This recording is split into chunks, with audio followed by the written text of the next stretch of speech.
guys up close are going to see me shake.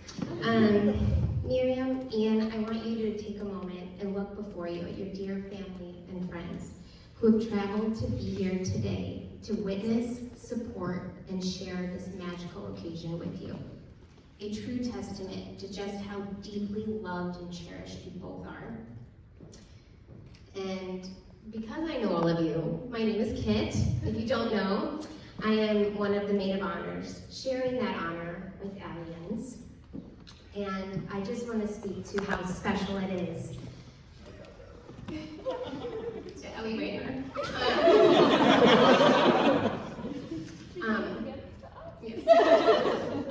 How special it is to have childhood best friends.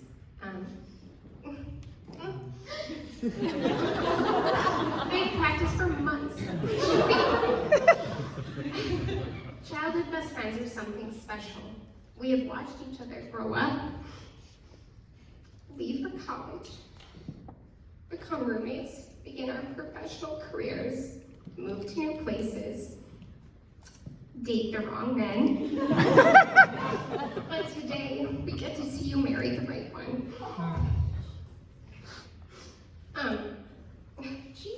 Jesus. And when I tell stories about growing up, the person who is in all of them is Miriam. And I know you would all love to hear embarrassing anecdotes about Miriam, but that's just not our girl. She is simply too classy. Now, Lord, I can't stop shaking. Ever since I've known Miriam, she's been a hopeless romantic. She has been in love with love since I can remember.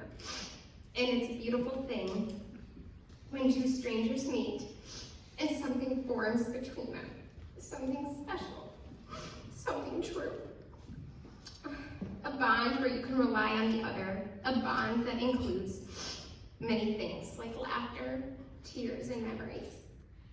Now, I knew Ian loved love as much as Miriam did when he invited a near perfect stranger, Miriam, to Iceland only weeks after meeting her. Allie thought he was a serial killer, but her opinion has since changed.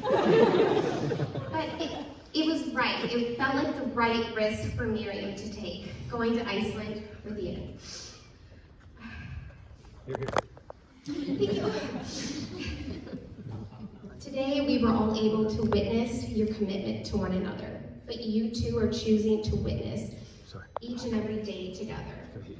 To quote the movie, Shall We Dance? We need a witness to our lives, the good things, the bad things, the mundane things, and today you're saying that each other's lives will not go unnoticed. Just large font. All right, Ian, thank you for taking such great care of Miriam. Thank you for noticing the way she takes her tea.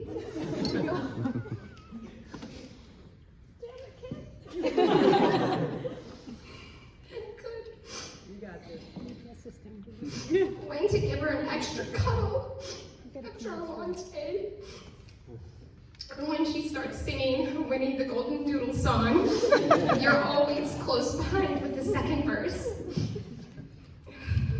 Ian, all of Miriam's tomorrows now belong to you. Thank you for being exactly who you are and giving Miriam a love she's hoped for her whole life. Cheers.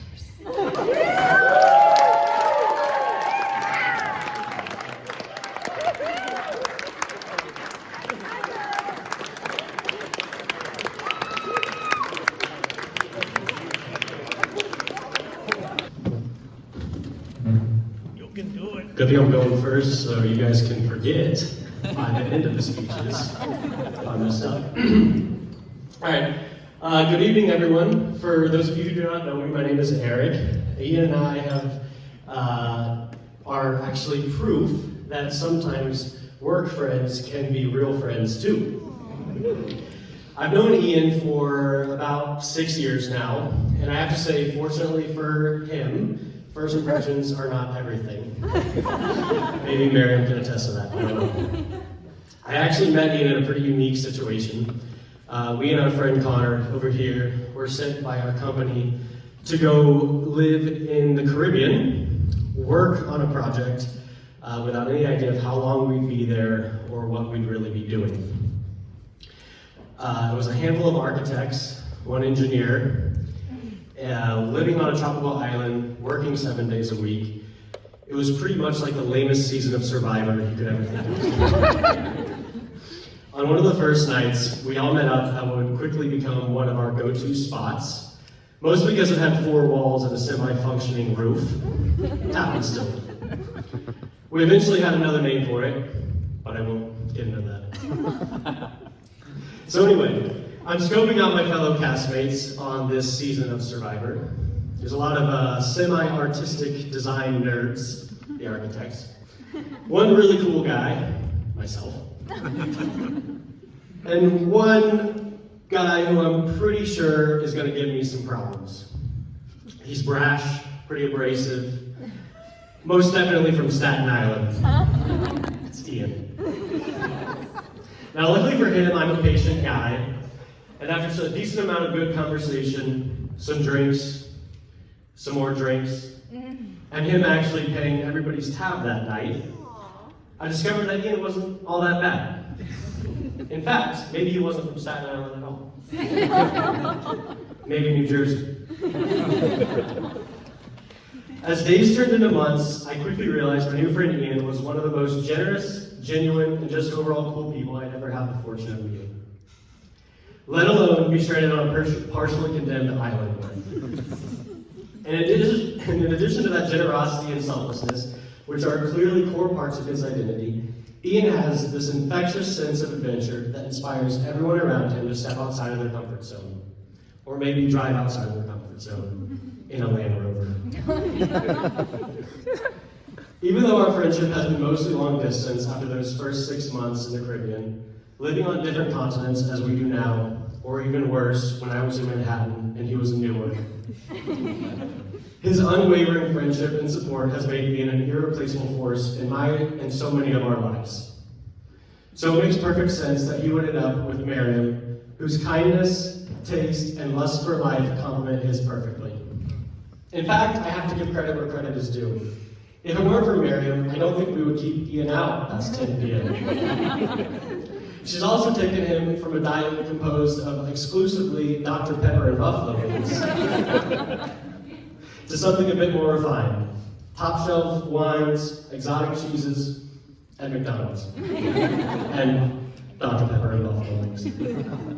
So to wrap it up, before we give a toast to the happy couple, I want to thank you both for throwing this amazing event that I could walk to. Your families for making it all possible and giving birth to these amazing people.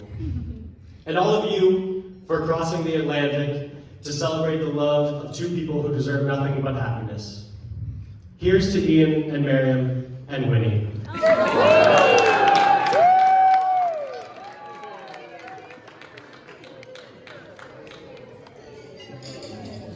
This off my phone. Everyone else printed it out. But here we go. Good evening. We're so grateful for everyone to be here tonight. I cannot thank everyone enough for making the journey during the busiest season. It's not unnoticed that this is a very, very long journey, so thank you. I wanted to start by telling a story that happened the first few weeks of meeting Miriam, as Kit just mentioned. We went to Iceland. If you know me, I love Iceland. Sometimes annoying that I talk about it so much. So, now even there was an active volcano, which we did hike to the top of. Her mother immediately said she needed to go. So we landed in Iceland, and after arriving at our hotel, I couldn't find my passport. I tore apart the entire car, sped back to the airport, certainly avoiding an Icelandic jail sentence. We're going very fast. And yet, still no luck. When I got back, Miriam said, half sleeping, just relax. Let me sleep for another hour, and I'll leave you tonight. While she's sleeping, I'm not relaxed. I run to the embassy, It was closed. I call my mom, I say, I just met this girl, I've lost my passport, she's gonna have to go back home by herself. This is incredibly humiliating. Then Miriam wakes up from her slumber. I sit in the kitchen trying to figure out how to make my passport magically reappear. We head out for lunch and she says, let's just check the car. I said, well, I already tore it apart, so there's no way you could possibly find it. She opens the door in 5 seconds, it's right there. So, Miriam's taught me a lot of things since we've been together, but most importantly, when you're in a rush, sometimes you just need to slow down, take a deep breath, or just let her take a nap and solve all your problems. So now I have to thank some people. Mom and Dad. We love you. We love you. We love you. I wouldn't be here without you, obviously. But in all the accomplishments along the way, for years you spent countless weekends driving me around the country for 12 plus years playing baseball, and you've supported every wild idea and adventure that I've had since then. The other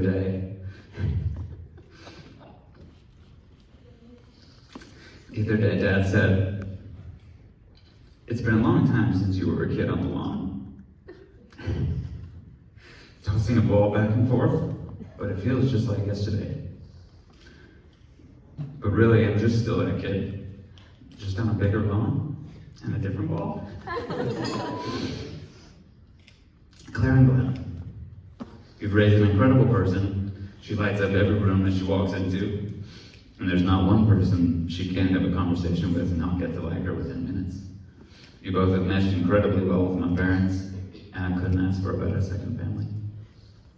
Joe, where's Joe? I made the seating chart, so I should know where you are. I'm incredibly grateful for all the things we've been able to accomplish together, and will accomplish together. But most of all, you're the reason we're here. Because without you, I would have no idea who Miriam is. So thank you. To all of Miriam's friends. It's not only the fact that Miriam is an amazing person, but to have an incredible collection of friends who are some of the best people I've ever met makes everything so much better. I love all of you. To all of my friends. I'm so happy you're all here, even though sometimes our time together may be few and far between. I'm deeply appreciative of all your support over the years, especially today. And Connor and Eric, like Eric said, 6 years ago, we were hopping the islands in the Caribbean, avoiding getting laid off. Every day has been an incredible joy growing our friendship, and even though it feels like we live on separate ends of the earth, we've been able to stay close. Miriam likes to remind me periodically that I'm very lucky to enjoy what I do for work and wake up every day excited to do it. But really, it's not that I love my work, I just love spending every day. An old boss of mine thought I was crazy to say that I wanted to start my own architecture firm, but then I realized I married a Taurus, so I can do anything. She's always down for any adventure, like hiking a volcano that I said was just across the side of the road. From Iceland to Japan and beyond. It's been a hell of a journey, and I can't wait to spend the rest of my life with you. Since we're in London, I'll leave everyone with some Churchill, the second best Winston.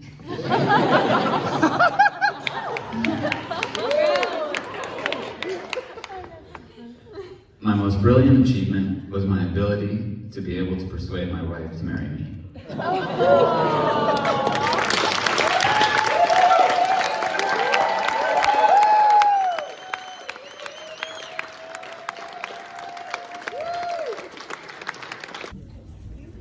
It's wonderful.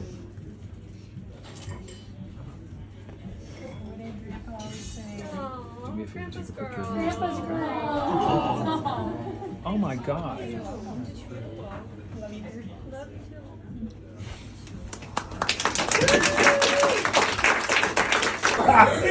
Complete twist of the something old, something new, something borrowed, something new. You make The card explains it all, but you can hold them up. A collection of And I can Hot explain Wheels. those. One by one. No. Something old is that is Pop's silk that he would wear. That's the something new is what? No. Hot Wheels? No.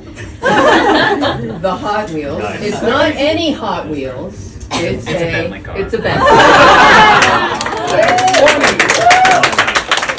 Well, no, Ian was before he was into architecture, he was very much into Hot Wheels.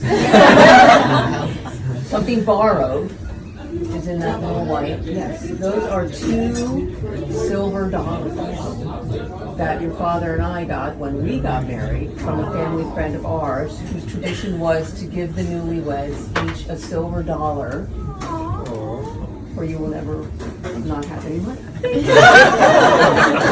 We already know that. And the something new is the London socks. You're such a sock fan. Well, my thing doesn't end there. Sorry. Ian, you're such a beautiful person. And such a good boy. Be a good boy. Yes! The goodest boy. The best. We love you so much. And we love Miriam so much.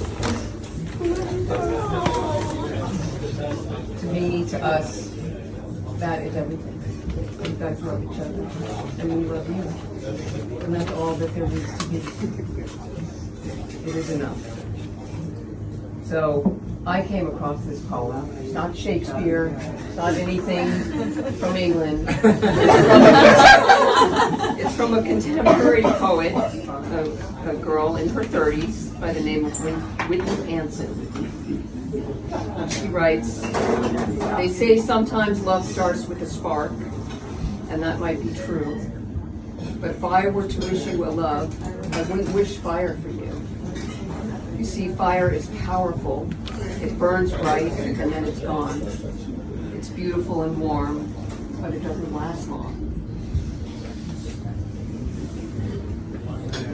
So instead of wishing you a love that burns, I wish you a love like a river that twists and turns, it changes and flows, it is powerful and free, but it consistently finds its way back to the sea. And so like the water, I hope your love is ever growing, ever changing. I hope your love is powerful and free, and may you always find each other like the river finds the sea."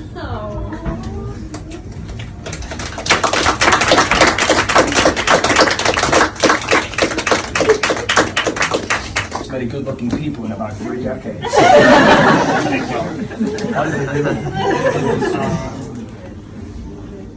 I know you, I love you, but I truly know my son, so I thought what might be interesting is, I found a letter that I wrote to my son when he was 18. I don't remember if you remember the letter, but I remember writing it, and I thought I'd share it with you. Are you ready? Really, get ready. Because I don't think I did mail it, but anyway, here we go. Dear Ian, I'll go right ahead. One moment. Ian, on June 16th, 1994, I walked into an operating room in a hospital in Houston, Texas. Your mother was about to give birth to you, and I was fortunate enough to be able to witness the gift from God. She was unconscious, so I could not speak to her. Around 6 p.m., by the way, there was also a Houston Rockets and a New York Knicks basketball game going on, and the doctor announced to me, I want to watch that game, so we're doing a cesarean. I'm not kidding, because Ian was a big kid. What was he? 21 inches, 10 pounds, or something like that. It was 2 weeks late. Long story short. So we were waiting until 6 p.m. and then he was delivered. I stared in awe at you as you were unveiled and came into the world. There was a team of doctors in the room, and one of them had placed you underneath a heating lamp after cutting your umbilical cord. I'm standing there and I'm watching it, and I'm stunned. For the first time in my life, I have nothing to say. There was a team of doctors. They put you under in the room, placed you underneath a heating lamp and cut your umbilical cord. Your skin had a tint of blue to it, but I didn't notice that it was blue. I was just stunned by the moment. Now, after the doctor clears out your nose and slaps you behind, suddenly I see he was clearing it out. What do you see? As he hits you behind, I start to see that your skin color is completely changing. From your tip of your toes right to the top of your head, you took your first breath and you turned pink. And that is without question one of the most sterling things I've ever seen or will ever see. You belted out a wailing scream right before my eyes. I saw your light blue skin turn pink, your toes turned, and your head turned pink. It was one of the most exciting, amazing things I've ever seen. It was your first breath. In that moment, you became your own person. And in that same second, my heart leaked out and wrapped you in so much love. That any human could possibly provide. My opinion, of course. A few days later, when your mom and I left the hospital with you, we placed you in a car seat. Lo and behold, we bought the wrong size car seat. This was for a 10-year-old. I'm like, what the frick? So anyway, I drove you as if I had the most precious cargo ever to be transported. We're almost done here. I was frightened that we'd get into an accident. That never happened. A few days later, we got home. A few days later, I was speaking to a friend who had raised 3 children, and I asked him, how do you raise a child in today's crazy world? He replied, by example. Perfect advice. This is the last paragraph. Today, 18 years later, by the example you have set by my mother and your mom and I have given you how to live your life has been overshadowed by the example you have shown your mother and I. You taught us that having a child is the closest way to understand the possibility that there is a God. And most of us, it was unconditional, unquestioning, grateful, and blessed love that you gave to us. And we thank you. That's it.